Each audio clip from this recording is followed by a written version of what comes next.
Hey, boys and girls, welcome back to another edition of Think Different Television. All right, so yesterday we did this thing called combining like terms. So combining like terms, write that down on the top, and then we have 11/11/21. That's the date. So we have this and this on the top of our page.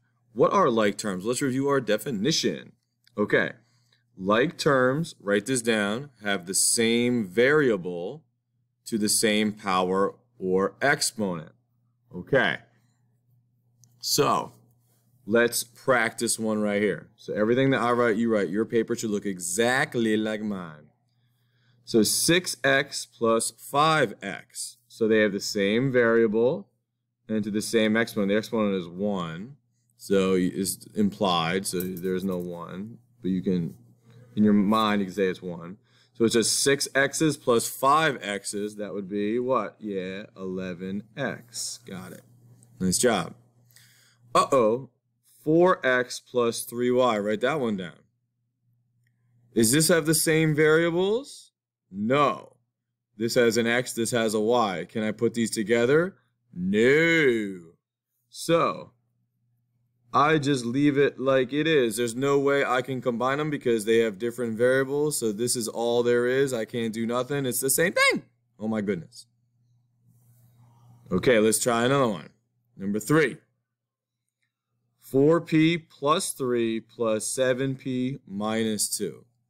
So now we can't combine all of these. So we look to see which ones have the same variable. So I like to circle 4p and 7p. 4p plus 7p is 11p. Got it. Then I have 3 minus 2. Don't forget the subtraction. Minus 2. 3 minus 2, which is 1. I can't put the p's and the 1 together because this one doesn't have a variable. This one does, so they're different terms, and that is all she wrote right there. Yeah. Okay, next one. Negative 6x, negative 4x. Okay. So I have x's here, and then I have these are called the constant because they don't have a variable, so they don't change. This would change depending on the number I put in. So negative 6x, negative 4x. Then I have 3 and 2. So don't forget, when you do this, you have the negative attached to it. Okay, so whatever's in front, you take. Whatever's in front, you take. Whatever's in front, you take. Whatever's in front, you take. Negative 6. So I have negative 6x and negative 4x. Add those together, what do you get? Yeah, negative 10x. Then I have 3 plus 2, which is 5. There we go. Nice job. Let's move on to the next one. Number 5. N minus 10 equals 9n minus 3. Oh my goodness. So one of the things that is really helpful is sometimes this n, I can just put a 1 in front. Because 1 times anything is itself. So what do I have in common? What are the like terms? 1n and 9n. There we go. And then I have negative 10 and negative 3. Okay. So what's 1n plus 9n? Let's start with that. 1n plus 9n. What's that?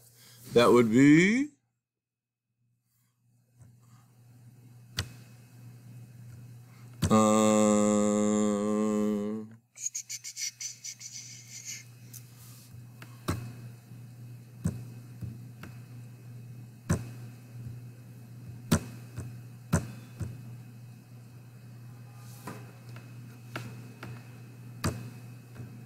sorry, we back. Okay, so sorry, that was a little technical. So 1n and 9n, that would be 10n. Nice. Negative 10 minus 3. I'm going to go over here. Negative 10 minus 3. Sometimes you got to do it a little off to the side.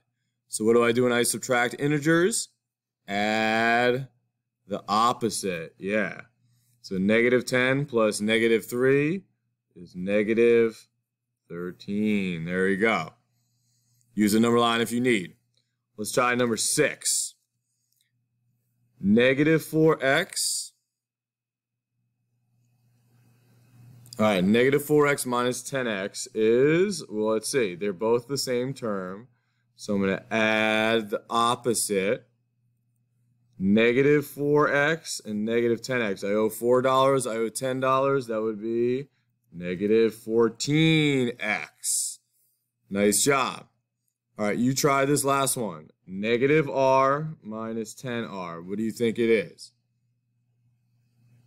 All right, negative r plus negative 10. Don't forget to add the opposite. And this is a 1.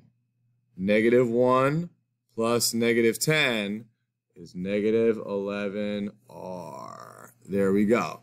Nice job, everybody. Go on to the Khan Academy, knock it out. Good work.